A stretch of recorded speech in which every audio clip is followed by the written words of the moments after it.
Hello and welcome to my channel. I am Zodiac Bandit, and today I welcome you to the first recap of EXU Divergence. I'm very excited for this. One big note before we get started, there are a lot of new character names, so if I mess any of them up, I'm sorry. But that's the growing pains of a new cast of characters. New names, stuff like that. So, sorry. Hope. It's a dangerous thing, cruel and painful. We start on the obsidian walls overlooking the fortress of Raddbad.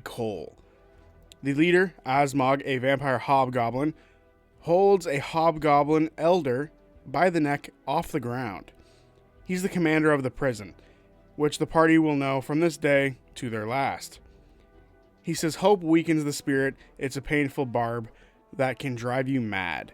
He doesn't wish this for them. The hobgoblin in his hands is clearly a prisoner wearing prisoner clothing. Asmog raises him high in the air and says, if pain is what you fear, then the comfort of despair is what you must seek. Some would tell you otherwise, and he holds the hobgoblin higher in the air. Asmog calls them fools. Filling the square watching this under an ash-filled sky, a red sky, are thousands of prisoners on their knees, surrounded by fire giants on the walls and demons laughing around them. Asmog says for those who need rid themselves of hope, he informs them all, despite the rebellions, when next the red moon touches the western sky, they will march for glory and be rid of the prime deities. He yells for the Strife Emperor, and the army chants out and war drums sound. Asmog says, words have just reached him and the Steel Keep. The Allhammer is dead, the Platinum Dragon has been devoured, and the Moonweaver has met her final end. He asks the Hobgoblin of his divinity of the Changebringer, the mistress of good fortune. There is no fortune here. He then drops the Hobgoblin. He asks if the Hobgoblin repents. The Hobgoblin says he doesn't. Asmog holds his hands and readies his fingers to snap them. Below, we see a family of hobgoblin prisoners, and the guards pull out their swords. The hobgoblin, in fear of his family, says that he repents. Asmog tells him to say it louder, and the hobgoblin does. He says he doesn't believe in her and she won't be coming for them. Asmog says that he's glad that he's seen the truth, but the Strife Emperor demands punishment, and Asmog puts his hand into the stomach of the hobgoblin and pulls his skull down into the chest of this poor hobgoblin. The hobgoblin then falls 150 feet to the courtyard. Asmog licks his fingers. He then turns to a massive human enforcer in thick armor who yells for everyone to get back to work. The prisoners are then pulled back into their, whatever their individual works are. This is the calamity, the terrible work of the betrayer gods. We then start with Matt's character. At this point, I do want to point out that these characters are level 0, so they're using commoner stats for now. In the crowd of soldiers, there is one elderly dwarf elf with long tattered hair and beard. His name is Garin. Hopefully I'm saying that right. I feel like they said it differently a couple times. He's wearing gray clothes and has a hammer in one hand, his only hand, as the other arm up to the elbow is missing with an iron slag cap to cover it. He is emotionless in this display. He turns back to the quarry and begins to walk in. He and the others go deep down into the pit. The red sky above vanishes here. He hears yelling and shouting and coughing. He then goes to a massive volcanic slab that will one day be a new castle for the Strife Emperor. He's been here for so long he barely remembers his old life. Garin rolls a stonemason's tools check to see if he can work fast enough to avoid punishment. He rolls a 19. He's done this hundreds, no, thousands of times by now. He starts carving into the stone. He can work the earth as he's familiar with it. He's used to his injury at this point, so working around it is no issue. He needs to make a wisdom saving throw. He rolls a 9. He hears a voice behind him say, Dad, and he is told to turn around. Garin says to keep working. He can't turn around. Garin hears laughter behind him, the smell of roast meat, and he hears old voices telling everyone to gather. He feels a hand on his shoulder and he slowly turns. He sees a table covered with food and his family all around it. His family talking about a massive bridge being built. He turns around completely and sees his son, Dari, who asks what he's so busy with. Garin says he's just trying to make sure that there is a place for them all to call home. Dari says the point of hard work is to share it. Garin says he isn't one to give himself an unearned rest, and his brother puts an arm around him, saying there is no part resting around here. Garin can't see his brother's face, almost like he doesn't remember it. The two share a laugh. He sees kids running around, and he's lost in his memory and forgets what's happening around him in real life. He takes a seat at the table, and his grandchild is set on his lap, who starts looking for treats within his beard. Apparently, he hides them in there, and he does it really well. His grandchild wants to be as good as him as a stonemasonry at one point. Garin says that he does it to give them a place to live and sleep, and after a bit, the words of his grandson stop coming out of his mouth. There is no sound. He then hears his son say that he's scared, begging him to take care of them all. He hears his family yell in fear. He then wakes up on the floor to a boot to the gut. A goblin guard named Cuzzle says that he's got to teach him a lesson for this, and he just keeps kicking him over and over again, dealing 4 damage to Garin. He asks why he should go without being punished, and Garin says he can't work if he can't stand. Persuasion check of 16. They agree he does need to work. A human lord asks why he fell asleep, and Garin says that he's exhausted from the day, and it caught up to him. With water, he'll be alright. He's then lashed for 5 damage. The human says it's not up to him to determine when he gets what he needs. Garin agrees. The human tells Cuzzle to give Garin's water to someone else today. Con save from Garin, natural 20. He continues to work. We then cut to Celia's character. Rina, I believe is how you say it, but everyone just calls her Nia, so I'm going to do that too. Nia is walking through the pit looking to heal people. She's got dark brown skin and white hair. I believe she's human. I forget if that was ever mentioned or not. She looks out for sick and injured. She's not a healer per se, but she tries to preserve the people around her. She doesn't have magical healing. She just patches people up. With a medicine check as she moves around, she rolls a natural 20. She looks around after this public display that are seemingly becoming more frequent, and she's been here for a while, and they've been getting worse and worse since she's been here. This time, she thinks the news of the prime deities might actually be real. They might be gone. She sees Garin working through his fresh injury of getting kicked and lashed. She asks if he wants any help this time, and he says that he's fine. She says he doesn't have to be like this, and Cuzzle comes over at this point. He says it's a pleasure to see her back down here, and Nia says that he makes her job oh so easy. She's not a fan of working anywhere near him, but she bites her tongue and tries to get Garin away from his work for a bit so she can help him. Cuzzle tries to stop her, but she tells him that it's her job to help them out. Garin apologizes to Cuzzle for what happened. Nia hates that he apologizes for this kind of stuff. Cuzzle says that if he dies, they'll make a knife out of his cap, the iron cap on his arm, to honor their longest lasting prisoner.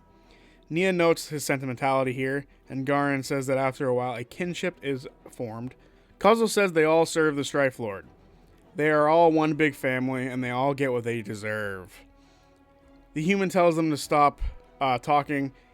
He tells Nia to not joke about those who carry out the orders of the Strife Emperor. Nia apologizes, and Nia and Garin walk away. He says that he can still work. She tells him to accept help, or at least to accept it for her, just to make things easier. She asks what happened, and he says that he was too tired not to hope, and took a bit of a nap.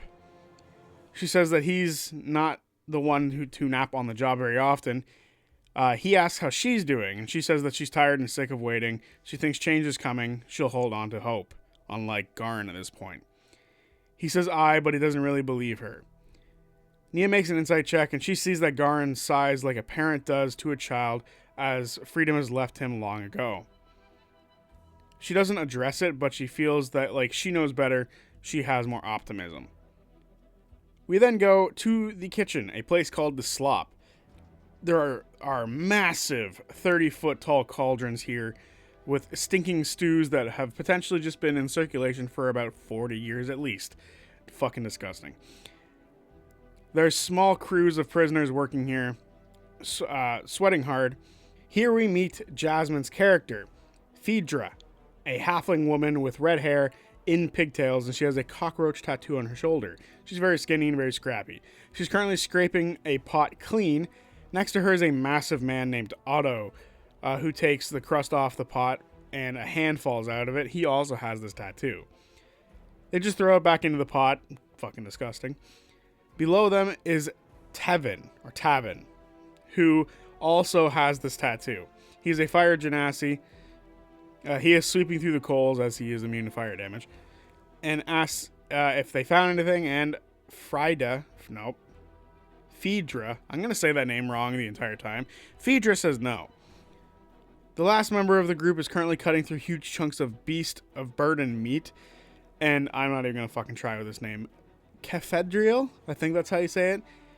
He also has the roach tattoo on his neck. He's an elven man and asks if they need a hand. Phaedra says no. He then says that they should give themselves a hand. A round of applause. Phaedra asks Otto what's up with him, and Otto says that he's loyal to everyone in the gang, but questions who they have let in. Phaedra calls a group meeting, and she asks if they've heard from Crocus. Otto says that he saw him being dragged off after a fight, and she probably thinks that he's still alive, and Otto says that if there were to be an execution, it would have been public, and there hasn't been one yet. At this moment, a bugbear guard approaches them, named Acaris. Phaedra knows he serves a different god than the rest of the people here. Secretly, of course. Phaedra greets him. Phaedra. I'm just going to keep saying the name wrong, I swear. And asks what he's up to today. And he says that he's cleaning latrines, which he hates. It's below a guard. He tells him that Crocus isn't coming back. He's gone and he's at the Hall of Parting. And they're sending out a carriage of tieflings to the Lord of the Hells tonight. And the next morning, a bunch of dragonborn will be sent to the Scaled Tyrant. Otto asks why, because he fought someone, and the bugbear says they just need more people for the front lines. Phaedra says she wants him back, it's her bodyguard after all, and she goes to pour the bugbear a glass of blood for them to drink. I guess that's what they drink around here. He says that they shouldn't have that, an inside check from Phaedra, and she can tell that he's going to rat them out for this later. Her entire gang is here in the kitchen, and now she has glasses in here. It's not good for her. She then tries to persuade him not to rat them out, and she rolls a 21. She tells him that they know a lot about each other, and they can drink and chat for a little bit. He says alright. The elf man, whose name I'm not going to try to pronounce again, says that he can be the bugbear's chair, and then Tavin pours them the glass of blood, and the bugbear drinks it. Phaedra asks the bugbear to tell her about the carriages that are leaving, and when it's leaving. The bugbear says that he just made his report to his god, and he points to his chest, where a secret symbol of the Lord of Hells is waiting. He says the tieflings are going to the hills, and they're going to be moving somewhere far off, and the Strife Emperor is marching north, but they need more troops. And there's visiting nobility, the Lord and Lady Callister. They're here, and they only just arrived. He says some dragonborn are like Crocus, and they'll be going to the front lines, but others are being sent to be devoured by the Scaled Tyrant. The bugbear says there's nothing she can do about it at this point, and Phaedra isn't too sure about that. He says that the only way that he can get off is if he is sick, and the carriage is watched day and night, and if that happens, he'll be sent to the oubliettes. Hopefully I'm saying that right. Frida asks if they're going to be fed, and the bugbear says no, they're already shackled up in the carriages. And if he were to be sick, they would just be put in the wandering halls and leave them there. They suddenly hear movement in the kitchen. The bugbear says that he has to go and leaves, as he can't be seen with them like this. Phaedra sees a woman with light gray skin smiling from ear to ear with very sharp teeth throughout. The woman asks if Phaedra is the mistress of the kitchen, and Phaedra welcomes her, Lady Sarula, to the slop, which is what they call the kitchen. Sarula asks if they have better food for the guests than what they normally make, and Phaedra says yes, they can make something better. Sarula says to set up a table in the high tower of the Steel Keep for 8 diners. Sarula then leaves. Phaedra tries to make a plan to get Crocus out. Otto suggests using Crocus's breath weapon, but Phaedra says that they have to try something else other than that because that'll just get him killed.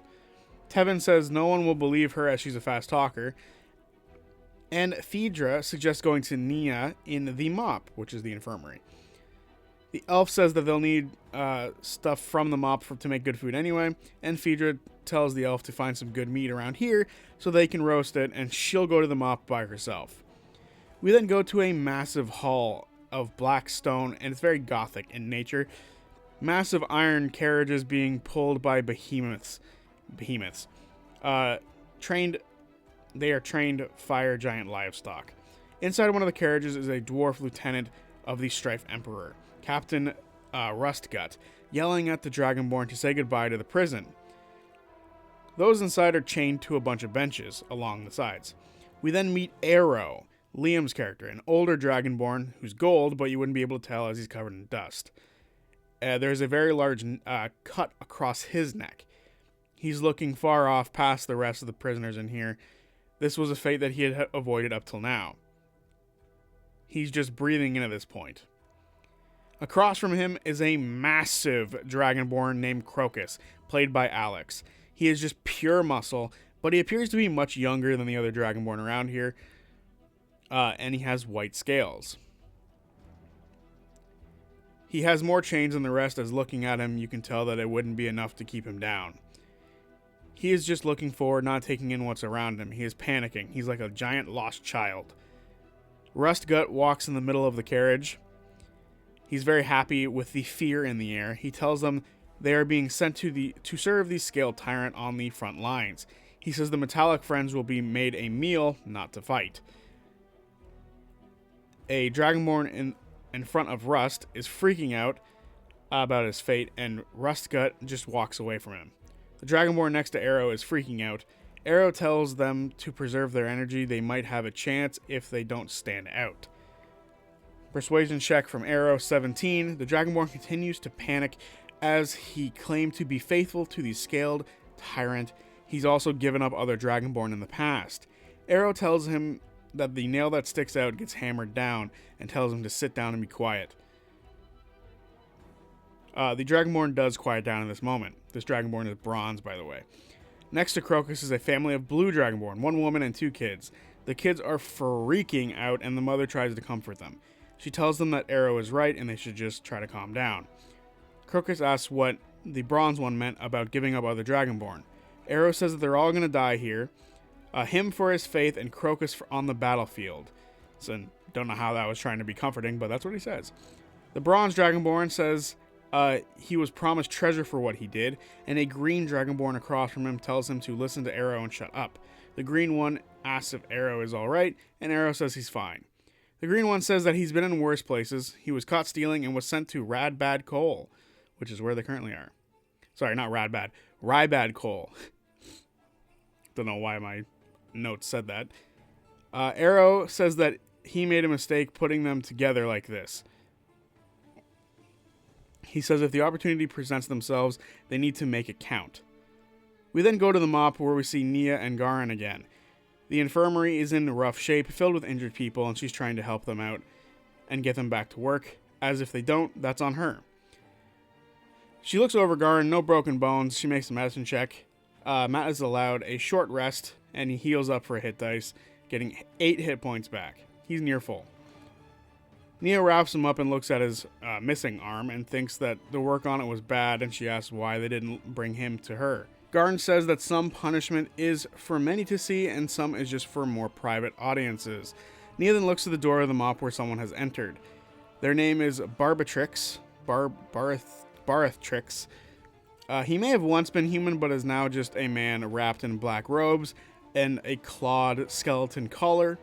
His skull has been stretched and he has 4 arms, 2 normal ones and 2 of them that are like clawed hooks. He greets her and says that he's come to review the mop and says that they have many who have been here for far too long. Nia says that she has to work alone and that he keeps her very busy. He points to Garin and notes that he will recover. She says yes, and Barbatrix, who I'm just going to call Barb for my fucking sanity, asks the dwarf behind him for some info on Garin. The dwarf says that he's been around here for a long time, even longer than him, and he has 1 missing arm, and he is very skilled. But if he is sick for more than 5 days, then he's not worth keeping alive. Nia is given a timeline and tells him that he'll be out of here before that. And Barb points to another one and says that their time is up. Nia says that the day hasn't been over yet, and with a persuasion check of 16, Barb says that they have till nightfall to fix that one. The person that he pointed to breathes in extreme pain. Clearly not going to be done by the end of the day. Barb hopes that she only goes out of her way like this to preserve the usefulness of these people to the Strife Emperor. He leaves, and as he does, Phaedra enters. Phaedra asks for a place for Nia and her to talk in private, and the two walk away from Garin. At this point, they all make perception checks. Nia a 14, Garin a 19, and Phaedra a 8. Nia and Phaedra are too busy to see what's happening, but Garin looks in the corner and sees a mouse. There are rats around here normally, but mice, they're pretty rare. He can't think of the last time he saw one. He tries to approach it without it spooking, and rolls an animal handling check of 11. He holds his hand out, and it doesn't run, but it also doesn't go to him. Garin says that he doesn't belong here, and the mouse looks up past Garin into the rafters. Garin turns and follows and sees three shapes walking into a small hole in the wall along the rafter. The mouse wants to go up there, and Garin helps it get up there with a crutch because this creature doesn't want to really touch him yet. But before it goes up, it smells him and then looks at him. It then leans on his hand for a bit and then runs off to the hole. Garin hears a lot of sound coming from this hole, and with a perception check of 15, he's not sure how the hole was made, as it's stone here. He then sees what looks to be like a hair hanging from the hole. Garin looks at it to see if anyone is watching. No one is. He grabs the hair and then pulls it out. It's not a hair, it's a root. He pulls it out of the stone, and Garin begins to laugh at the small root, as this is the bane of most stoneworkers. And it's been a long time since he's seen one. Phaedra says that they are shipping the dragonborns out, including Nia's friend Arrow. She informs her of the fate of both chromatic and metallic dragons. Nia asks for her plan, and Phaedra says that she's come to her to find a way to open the doors of the carriage. She notes that Crocus has a growth on his neck, quotations, and she wants Nia to make it look like he has some sort of growth that is contagious. Nia agrees, as she wants to help her friend out. She thinks of as many medical terms as possible, so it all makes sense, and Phaedra tells Nia they are in the halls of parting. Nia was gonna ask when she needs to go, but she decides she needs to move now. Nia looks at Garin and doesn't really see the root, and she goes up to him and asks what he's doing. He says that he doesn't really know, but says the root is a sign of life that he hasn't seen in a long time. Nia lets him keep it, as she doesn't really want to disturb him. Nia says that she'll be right back, and Garin asks for some food. Phaedra says that she needs some food as well for the nobility who's coming tonight. Nia says that this should be quick, and she heads off to the Hall of Parting, and Phaedra and Garin get some bread, and Garin feeds the mice with it. Phaedra also looks for some good food, and she's able to find it, no problem. Garin makes another animal handling check and rolls an 18. Phaedra rolls an investigation check of 13 to find the food, but we already know she finds it. Garin sees the mice take the food, and some of them have fleas on them, and a bug leaps off of it to Garin and bites him. He then locks eyes with some of the mice here, which have green eyes, and sees that one of them actually has blood under its mouth. More fleas then leave, and then head into the room. He sees that the other people in the room react as if they were being bitten by the fleas as well. Garin looks at his bite, and he sees that there's a bit of a glow coming off of it before it fades. He says that he must be going crazy, finally, and Phaedra feels the pain on her neck, and she kills the flea that touches her, but she also has a glow on her neck, briefly. She asks if there's a lot of them around, and Garin says no. Phaedra thinks back to the conversation that she had with the bugbear and notes that they said they send the sick to the oubliettes sometimes. She knows that Garin has been around for a long time, maybe they were built by him, and asks him about them. He tells her that there are many across the prison, but sick people would go there to the wandering halls, and they're allowed to beg for water as they, stay in there and die. She asks for the odds of someone getting out of there. He says they built things to last, but sometimes you can't work under strain all that well. Phaedra makes an insight check on Garin, and she reads him that there are ways to break through the wall of the wandering halls, or wandering walls. She realizes Garin is like a living key to this prison, as he's been around for a very long time. She asks if he can get back on his feet soon, and Garin says yes. He feels inspired by the mice. Phaedra says that she has a job for him, and then we cut to Nia walking to the halls of parting. The fire giants look down at her as she's walking in. She sees many carriages with tieflings and dragonborns. It's very busy in here. She finds the one in the front with Rustgut, and she sees that it's not locked yet. Rustgut sees her. She tells him that there's been an oversight and tells him there is a health risk in this carriage. She wants them to be capable for working for, their jobs that they're being sent off to. Deception check of 16. She shares the info as she's moving. Rustgut asks what happens if they're sick. He's trying to make sense of all of this. And Asamar joins the conversation. Their name is Satal, the high priestess of the Stripe Emperor. She smiles and tells Rustgut to let her do her work, as this gift can't be rotting. Nia tells them it's contagious, and she touches Arrow on the back of his neck and places black liquid on it to mirror the growth that's on Crocus. They open the doors, and Arrow locks eyes with Nia. She tells them, the priestess and captain, that they could even catch it, and she needs them to look over the whole carriage. Deception check of 18. The priestess asks how contagious it is, and Nia says very. Nia says that it passes through the air. The priestess asks who touched Crocus, and the green dragonborn says that Crocus went for the children and spat all over them. The priestess tells Nia to put Arrow, Crocus, the green one, the bronze one, and the 3 blue dragonborns, including the kids, into the oubliettes. Nia tries to get the priestess to let her work on them, but the priestess tells her to never speak out of turn again, and Nia goes quiet. The guards then take the sick out of the carriage and start leading them towards the oubliettes, or the wandering halls. Walls. I don't know why I keep saying wandering halls. Nia tells Crocus that Phaedra. I'm going to keep saying it wrong because there's such a close name, but whatever. Phaedra is coming and to stay quiet. She tells Arrow the same thing. Day then turns to night. Phaedra makes a perception check of 18. She's moving with other kitchen staff, and she's going up to the steel tower. She sees Crocus as they pass by, and she tells him that it'll be okay. She then goes up the tallest tower in the steel keep. There's music playing, and it's lit by candlelight. The walls have a gold inlay here. There is also statues of the Strife Emperor.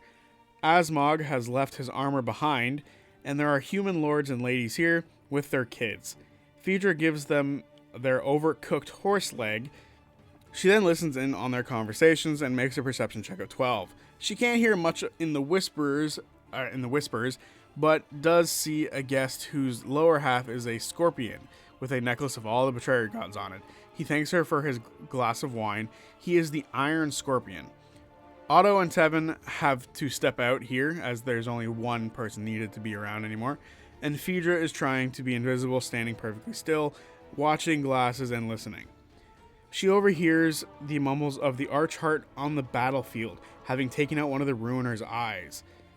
The person asking is Misfear, the Aching Prince, or the person speaking this is the Misfear, the Aching Prince.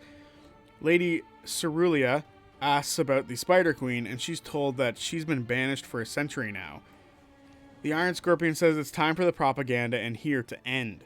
He says that she has been banished, the Crawling King and his minions have been defeated, and the Underdark are empty of his soldiers. The Ruiner has now fallen as well. The human says not all of the Strife Emperor's kin can overcome the Prime Deities. They know many are dead. The Iron Scorpion says missing, not dead. The Human Lord says this leaves the Lord of the Hells, the Strife Emperor, and the Scaled Tyrant still around.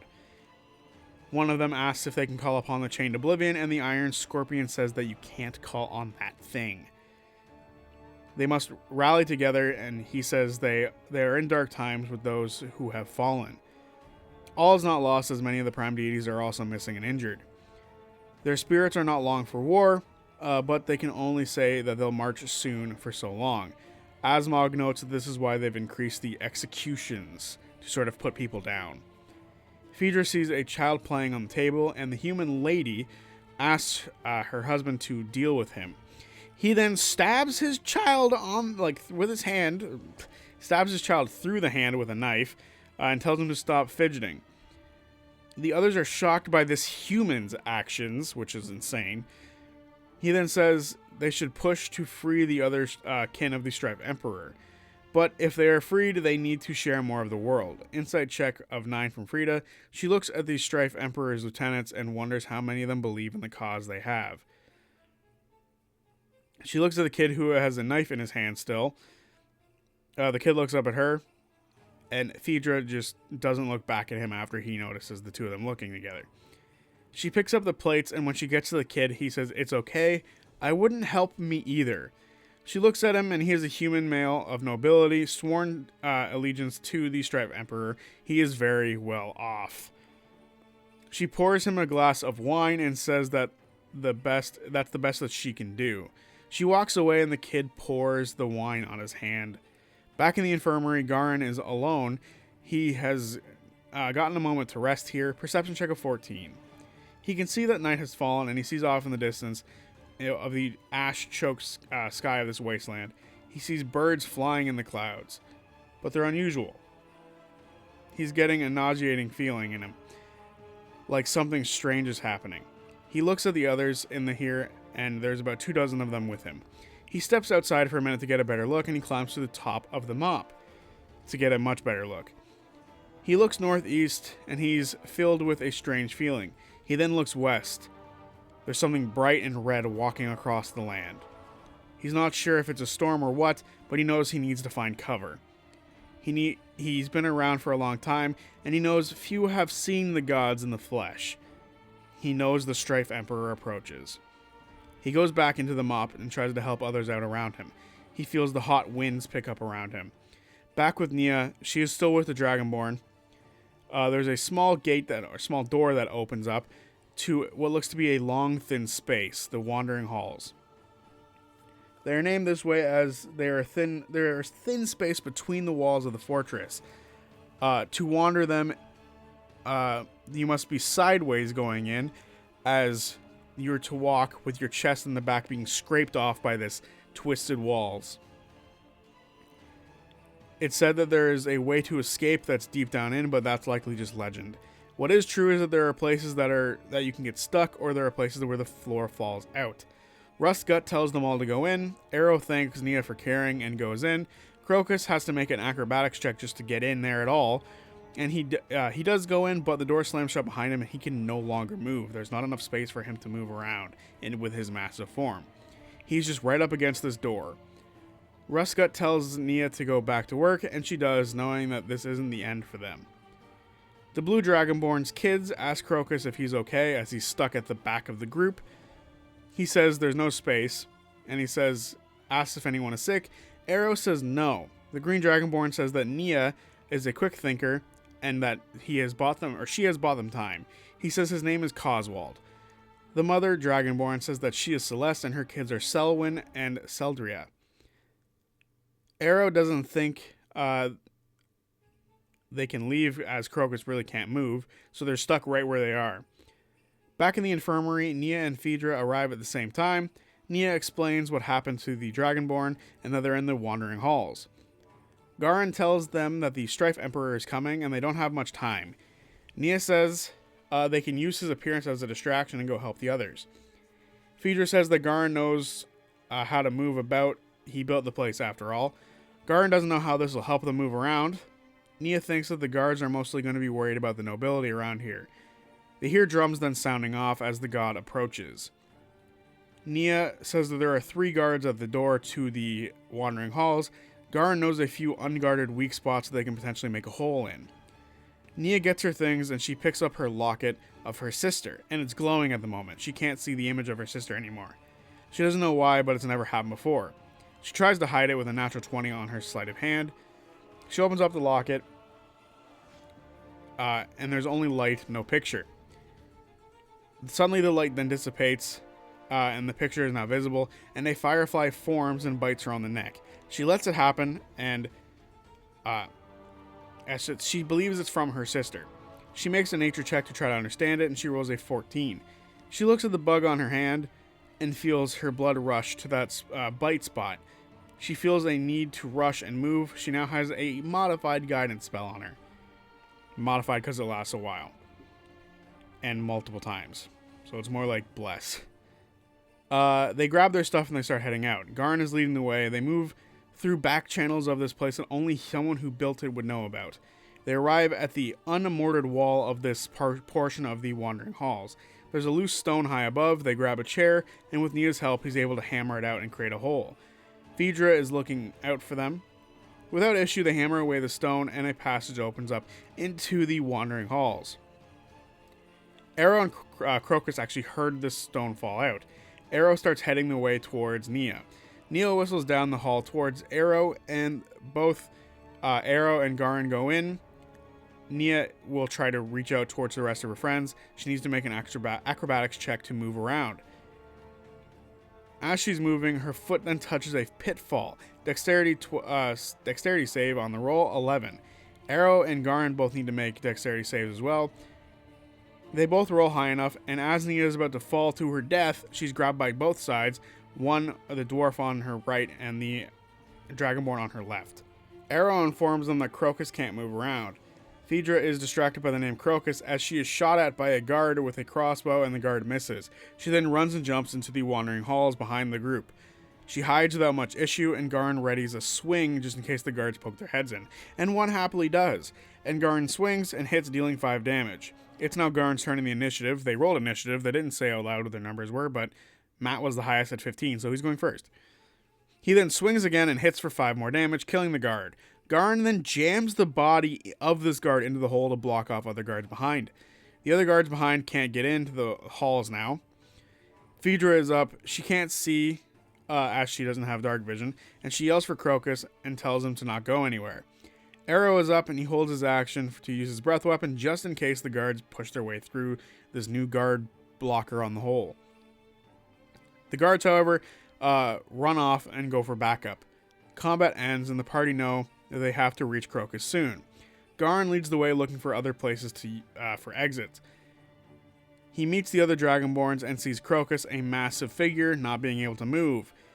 Phaedra sees Crocus and tells him they'll get him out. He says get out and tries to push the rock away from in front of him.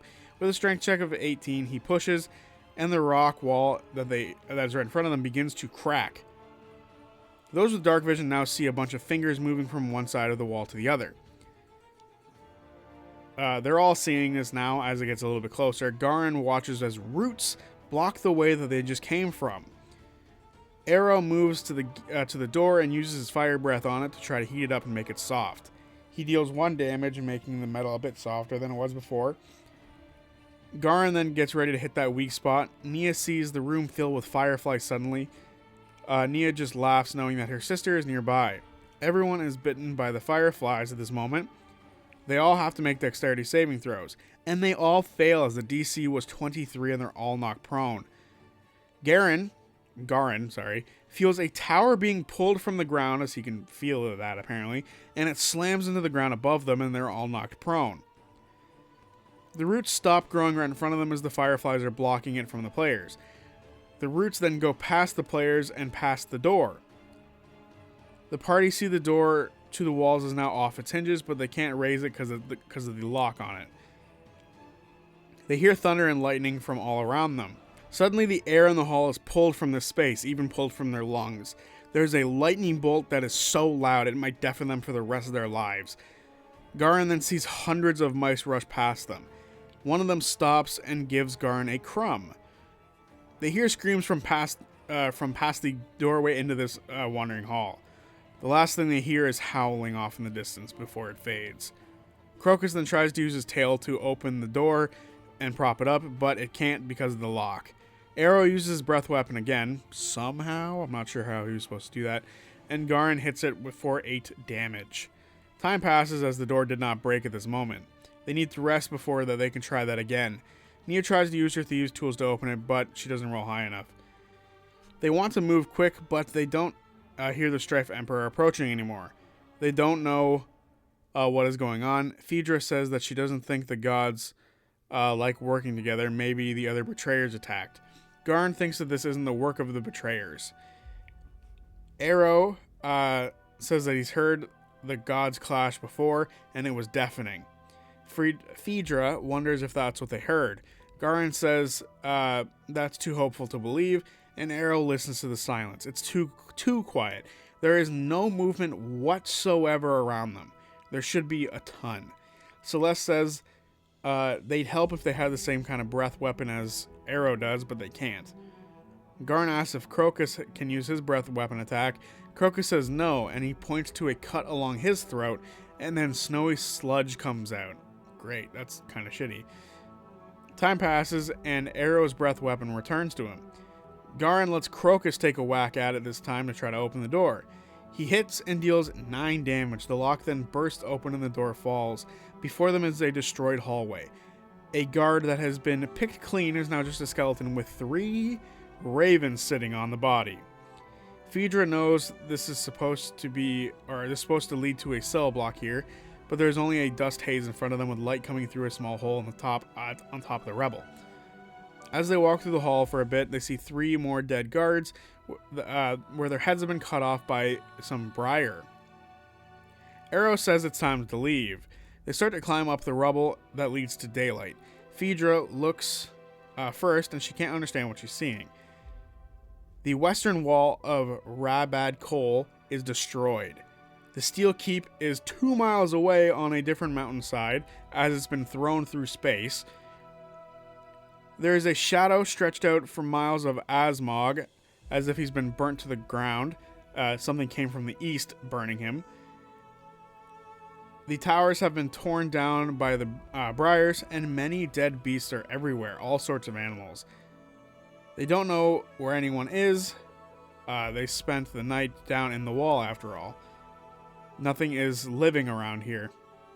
They see a massive grave, which is like the shin armor of someone, a piece of shin armor, on a mountainside. The grave is of someone whose knee would be the size of a fire giant. It seems a god has likely lost a leg or a shoe. She tells the others to come up and see what she's seeing. They all climb up and see it. Arrow asks why they're still here, and Nia thinks about what happened to Asmog, and she thinks that he finally saw the sunrise. She kisses her locket. She knows that they are now free. Crocus asks where the gain is, and Phaedra doesn't know. I'm going to be fucking up on that one for a while. Phaedra doesn't know. The party waited 10 hours to get out of there, so everyone else who probably could have left, probably left way sooner than them. The rest of the dragonborns come out at this point. Celeste asks what happens. Nia says that the sun rose. Garin says the gods came to clash. He says that he saw the Strife Emperor approach, and maybe he was running from something. He points to the east and says the Dawn Father. He points to the roots and says the Wild Mother. He says the tides have finally turned. Arrow says that they still need to survive. Garin says that that's what they'll have to do, and they'll have to find others and survive and live.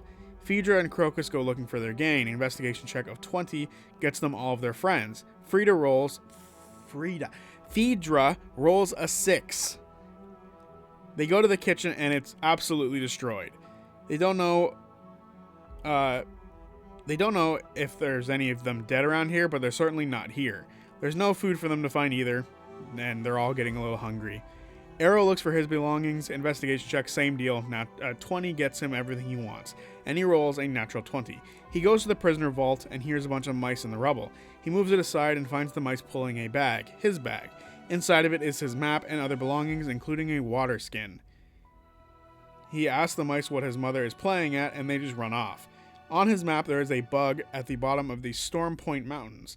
He knows that there is a safe path here. The bug then flies off, leaving a glow on the spot that it was looking at before. He then goes back to the others. Nia looks for her stuff in the mop, and she rolls a 16 on her investigation check. She finds her crystal and other effects, and she's able to put together a medicine kit. Garin looks to see if all of the bodies in here are either soldiers or prisoners, and he wants to know what they'll find on the road, friend or foe. Investigation check 17, insight check of 15. Almost all of the bodies here are soldiers. There are some dead prisoners, but it more looks like random acts of divinity that happen to hit prisoners than targeted ones. But it was mostly targeted towards the soldiers. There should be more dead prisoners, but there aren't. He watches as ravens fly towards him, and his bug bite begins to glow, and they fly away from him. He wonders how long they've been marking people. He continues looking around for survivors. He's near the mop looking, and he rolls 3 d20s, a 9, a 10, and a 1. He doesn't find any of the roaches, but he does find some of the Torm Hills traveling party. No one magically gifted, however. He does find an old halfling man named Starman and a bugbear named Gond. Both were sick and in the mop. Nia is happy to see they survived. The party tell them that they are alive, and everyone regroups at this moment. Garin thinks they need to find shelter sooner than later. Arrow wants to cover some ground before they do that. All of the dragonborn are here, including the bronze one, who has said nothing up to this point. Arrow looks to see if he's going to lose it, and he is just stunned watching the party. He's looking for some kind of advantage in this moment. He tells Crocus to watch the bronze one. Neil looks for food with Phaedra in the mop, and they are able to find a bunch of food. It was meant for the nobles, but now they can eat it, so they have a bunch of cheese and wine. Garin says that they need to find people and shelter. They're likely all over the place. He says to be careful, they don't know what anyone is willing to do at this moment. Crocus says to Frida, the bronze one sold other dragonborns out, and Phaedra, not Frida, I'm gonna keep fucking that up. Phaedra says to keep an eye on everyone. The party now make a survival check, and the highest rolls are 22 and 23. Without issue, they're able to make it outside of the fortress. There's ash and rubble here, and there's now what looks to be streaks of forest that have seemingly sprung out of nowhere. But the trees are all dead. There's a bunch of pieces of armor from the Strife Emperor all over the place. His body has seemingly been sent somewhere else, and the armor has been left behind. With their high rolls, they know that finding people means to follow the roads. It's dangerous, but could be good to finding more people. They know the lines of trees make good cover and going towards the north, which is where Arrow wants to go. And the last thing is that they can stay in the nearby towns and look for more supplies. That is a very dangerous option. Arrow knows the trees lead to the point on his map. There's 12 of them in total, and he knows that they won't last long with the water they have. Arrow suggests not taking the roads and getting more people, and just sticking with this group. Nia doesn't want to do that, as she wants to help more people out, but Arrow says a big group is exactly how they got caught in the first place. He wants to go north. Garin says if they find kids, they have to take them in. Arrow agrees, and the party start to head out north. They have to make a few checks in a row. The first is a group survival check to maintain their supplies. Garin 11, Nia a 12, Crocus a 16, Phaedra a 12, and Arrow a 17. After the first day of travel, they get to the line of dead trees. The group tries to stick together here.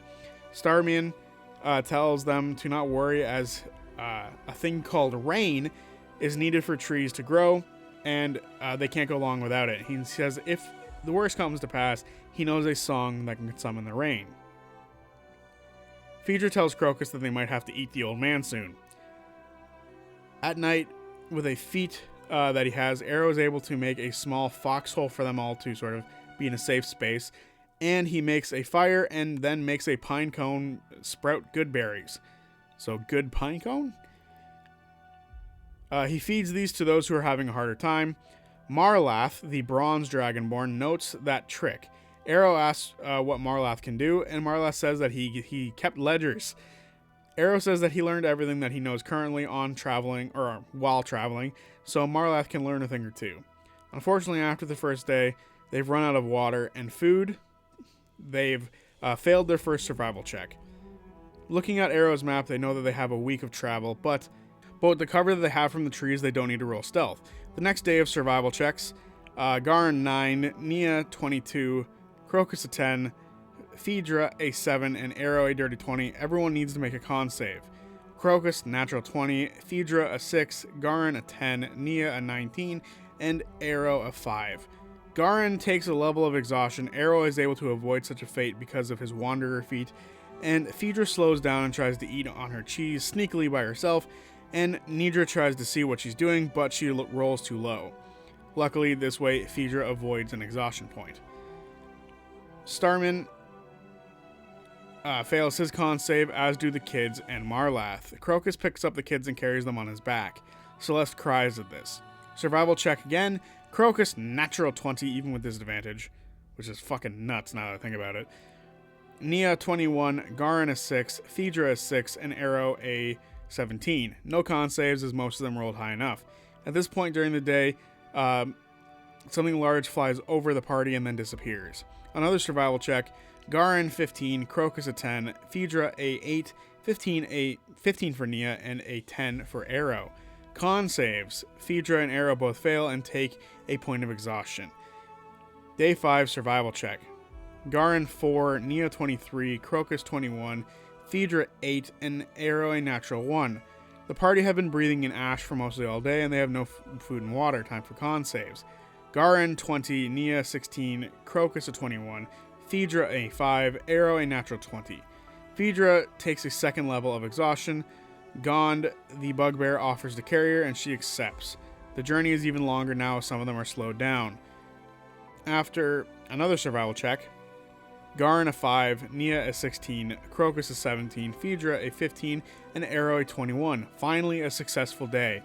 After a bit of travel, they find a fallen deer, and they're able to have some food, but no water. Another survival check. Arrow, 14, Phaedra, a 4, Crocus, a 1, Nia, a 20, and Garin, a 4. Gond is struggling with Phaedra at this point, so she hops off. Phaedra makes a religion check, and she knows how things are going, especially today. They won't find water anytime soon. They're all dried out. She knows that the trees have taken up all the water around here. She knows that they'll need to move into the open field next to them to find anything worthwhile. She says change is coming, and she looks at her locket and prays over for guidance. She prays to her sister to help however she can. Con saves from everybody again. Garin, a 17, Crocus, a 22, Phaedra is 14, Arrow, a 10, and Nia, a 1. Arrow and Nia take points of exhaustion. Nia remembers the last time she was with her sister. She remembers her sister telling her to head towards Torm's Hill. Maybe their parents are still out there somewhere. Maybe they're there. Nia says that they will always have each other. She then comes back to reality and looks around at the group, and she sees her sister isn't there. Does she really have her? Starman asks if they'll find water soon, and Nia believes they will. Starman asks if they can go out of the trees to find some, and Nia says that she'll go. She, Starman, and Arrow head out towards the trees and look for water on the outside. She makes a survival check and rolls a 12. She doesn't find any within the 60 feet of her dark vision. Starman says it must be further out than this. Nia tells Starman to go back to the camp, and her and Arrow will go look for water. Starman agrees. Nia can tell that Starman is not doing great, and he is near the end of his ability to take points of exhaustion. Nia takes in his face as she knows it's likely going to be the last time she sees him. Before he goes, he says that he just wants to feel water one more time. He just wants to feel the rain. Nia says that the rain, if the rain never comes, they must make their own rain. She points to her locket and tells him to find his own rain. She nods. She heads out of the trees. Arrow watches the old halfling. Having seen this journey before for many people, he watches Starman lay down, and they lock eyes. Starman says that he'll find it, and then suddenly the light leaves. Arrow nods his head to Starman, and he follows Nia. The two of them can only see about 60 feet ahead of them, but suddenly they see lightning crackle in the air and rain begins to fall. The camp is covered in rain as there's no leaves on the trees to stop it. Arrow and Nia watch the landscape that's not ready for a flash flood. Off in the distance, however, they see a massive, 300-foot tall being of lightning. The Lord of Storms walks across the land. The camp also sees the light coming off of him. He brings life and water to this space. Phaedra sees Starman's soulless body, and Crocus picks him up and carries him outside of the forest, joining Nia and Arrow. Nia repeatedly says thank you to the Storm Lord. Arrow collects some water in his water skin and says give and take. Crocus doesn't understand what he's looking at this moment. He looks directly at the god, and the god turns and meets his gaze directly across the landscape. The Storm Lord asks if he's afraid. Crocus says yes. The god asks if he'll flee. Crocus says if that would help. The Storm Lord says that he's tired from carrying himself and others, and Crocus looks at the kids. The Storm Lord says that that is strength. That is what strength is for. He says that the gods are leaving forever, and they witness the last miracles. He says they will need to stand and lift others up, and the age of the gods doing so is at an end. The Storm Lord turns and walks away. Crocus looks down, and there is a leather belt with a dragon clasp on it. He picks it up and tells the others about it. Nia says that it's a gift from the gods. They now have a gift, and these are the last days of the gods being on Exandria. They will need to find shelter and to survive, as the road of safety is never guaranteed. They can only rely on themselves in this moment. Here's where the session ends. So there you have it, episode 1 of EXU Divergence, and yeah, that was an interesting episode. There was very little combat, lots of world building, which was really cool. I actually very much liked the atmosphere that Brennan set up really quickly with this whole thing, like the despair and how the calamity would feel. Luckily, we only had to see the end of how the calamity would actually feel for those people, but we got the idea pretty quick. It was a lot of fun. I'm very excited for this story and how it plays out. I overall just really enjoyed this. I like the players. They're all super fun and engaging to watch, which is great, because that doesn't always happen for EXUs. There are some people who sort of fall behind, and honestly, I've enjoyed all of them so far. Like, these are some dope characters. I am going to learn how to say Phaedra's name properly, because she's the one that seems to just be fucking me up royally as I go through all of these things. It's because she's such, like, her name is so close to Frida, right? So it's just going to mess me up for a little while. So hopefully I figure that out before too long, before it's over, you know. There's only 4 episodes. So, yeah.